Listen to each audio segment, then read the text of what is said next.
Greetings, my lovelies. Today we are going to start the Going Back to My Roots Challenge, week 1. I have my notes and I am going to go through week 1's journey, hopefully all in one video. The first exercise is the origin story journaling. So I am using the Gothic Tarot, and I got this sometime in my teenage years. I am pushing 40, so this is not this particular iteration of the deck is not old. It's the same deck. I just happened to buy it recently. So it's a newer copy, but this is actually a deck I used in my teenage years. So, origin story, let's see. I have 2 inks here because in ancient Kemet, which a lot of my practice is based around ancient Egypt, they used black and red ink. Black was used for most wording, and then the red was used for special wordings or having to do with the Netaru or the gods. And so that's actually where the Bible got it from. That's just a little history. So off we go.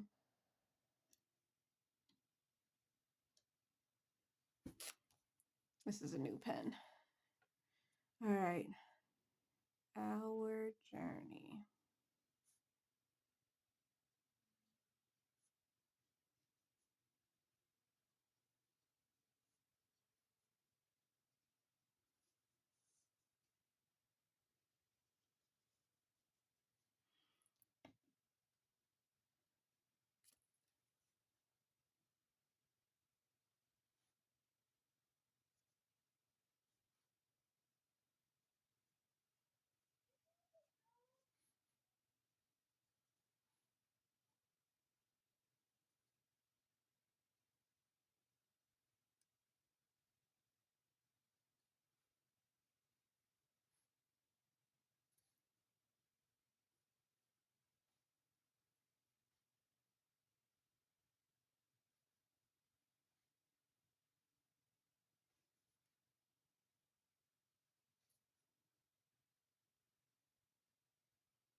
Yay.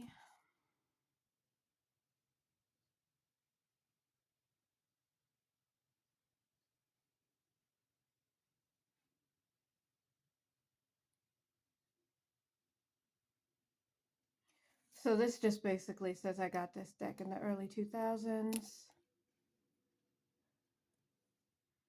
And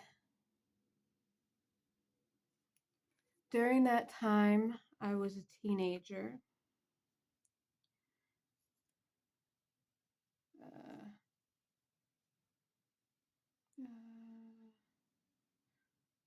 was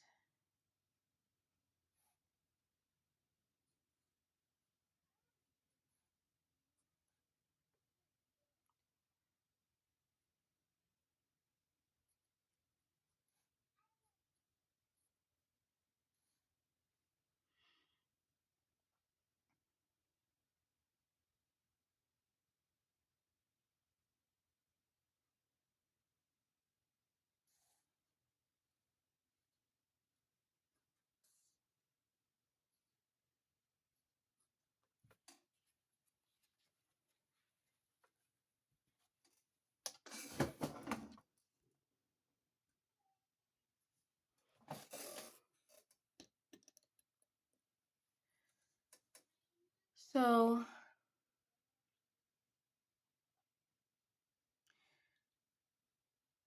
this deck, I was in my angsty child years, And I really, really wanted to scare the crap out of people when they saw the imagery when I did my tarot readings. I was that girl.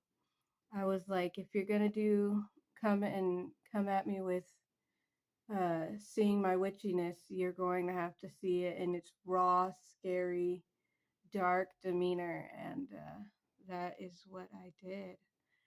Um, every once in a while, I would do readings in public areas. I would take them to school with me, and it was overall a fun situation. So let's see.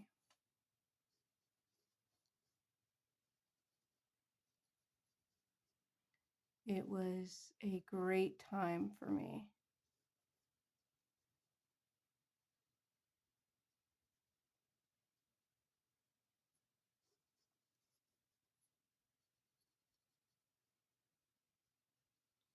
So that is my journaling portion of this beautiful first week.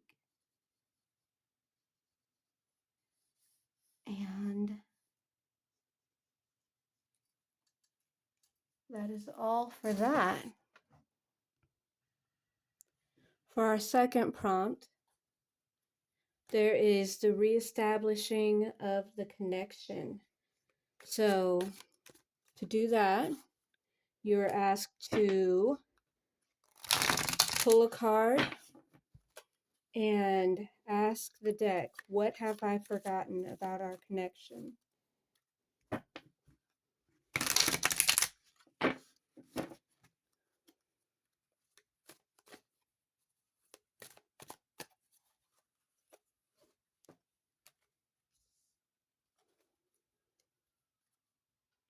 Seven of Wands. Beautiful gargoyle picture.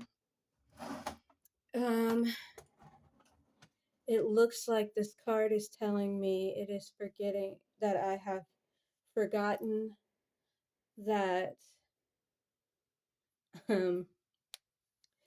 angsty child that I used to be, and how I was so secure in myself at that time that I was okay with making others uncomfortable if it made me comfortable, and to go back to being fully comfortable in myself to the degree that I am not doing things reliant on other people's comfortability, and to fight back with that passion.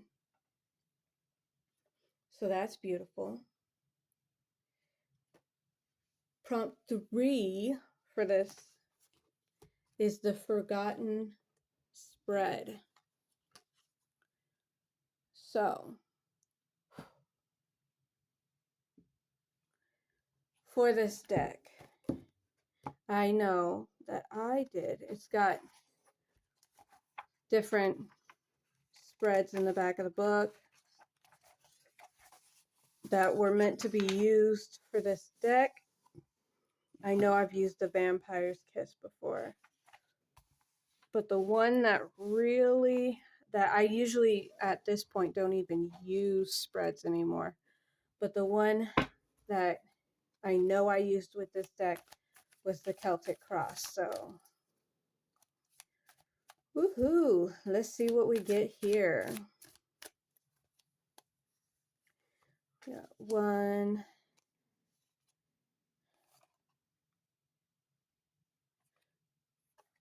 2, 3, 4, 5, 6. I never used signifying cards, so that wouldn't have been put in there when I used it. All right, so let's see what we got here.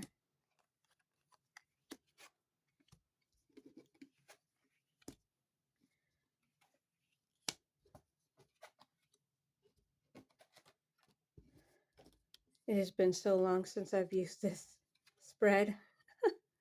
All right. So, our first card would be the present. 5 of Wands, or 4 of Wands. Okay. And any obstacles to that present would be number 2. So let's see, 5 of Wands versus the Knight of Swords. So there is a self-righteous male somewhere who is throwing off my stability with the works I'm trying to do and feels as if he is doing no harm in such a way. Cool. Let's see, our future influences is justice. So we're going to be getting some, okay, so future and past, which is the justice and star.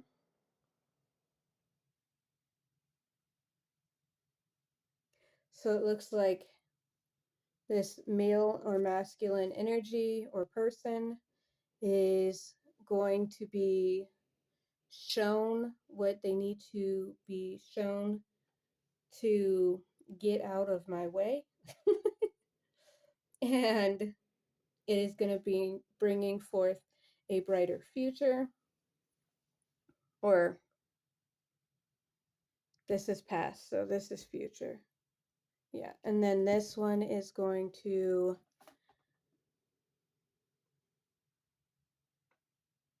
I get it now. This one is just showing that my energy was spread in a way that caused this to be able to happen. Then the balance is going to be brought back uh, into my life to the point where this won't even be an issue anymore. Sweet, sweet.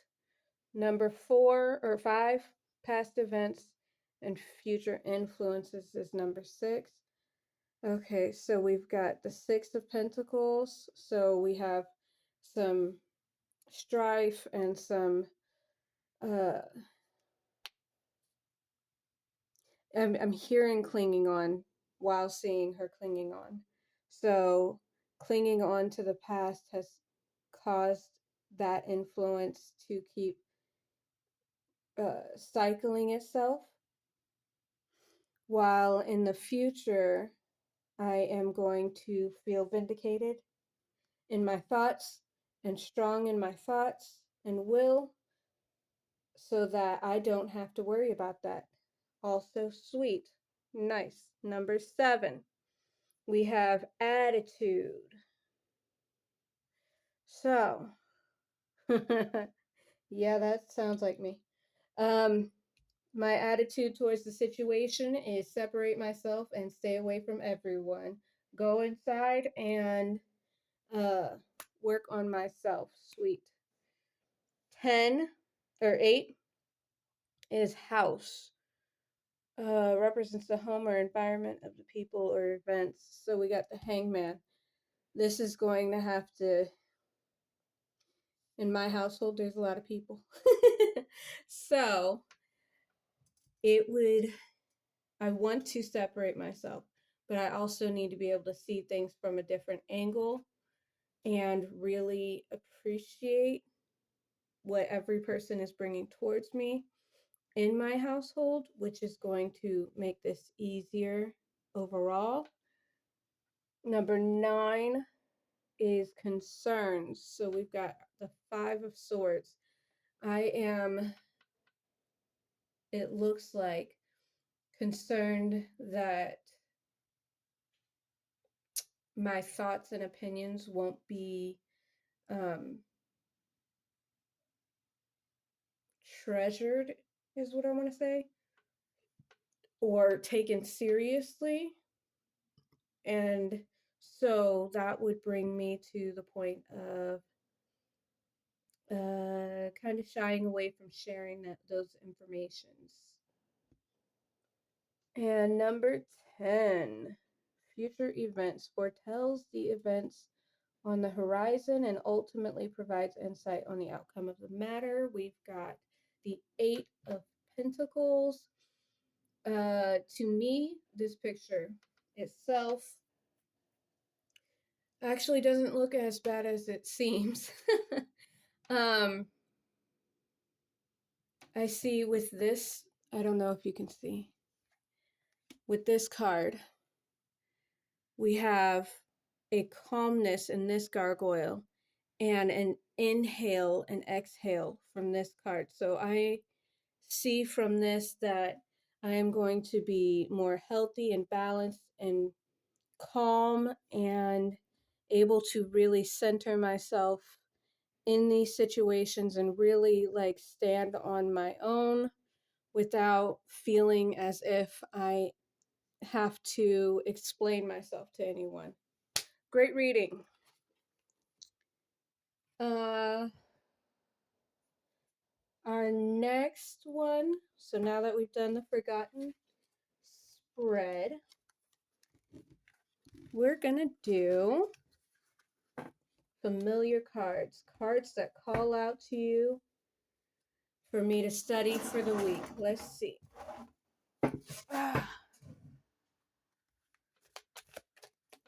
I guess I don't shuffle for that.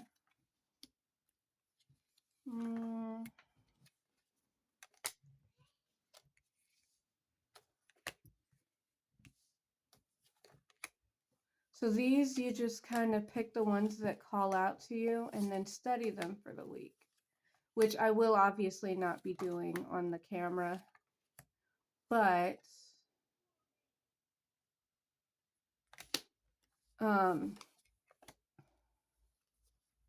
at least I'll pull them.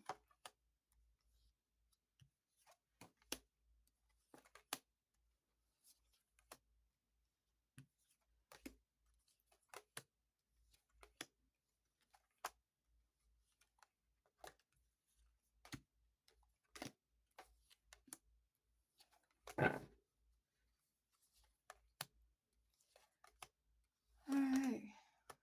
What were you? No. It's been raining for the last few days. So it's, the sun's been going in and out. So as you can see, it's getting darker and lighter.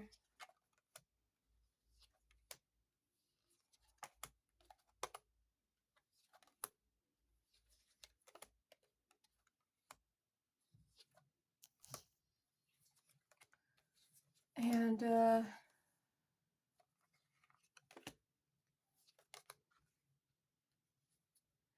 wonder why that's that. I got the book because in the book it describes why each painting is painted the way it is.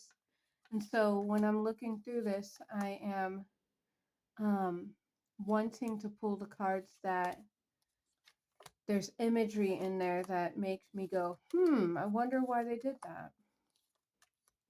So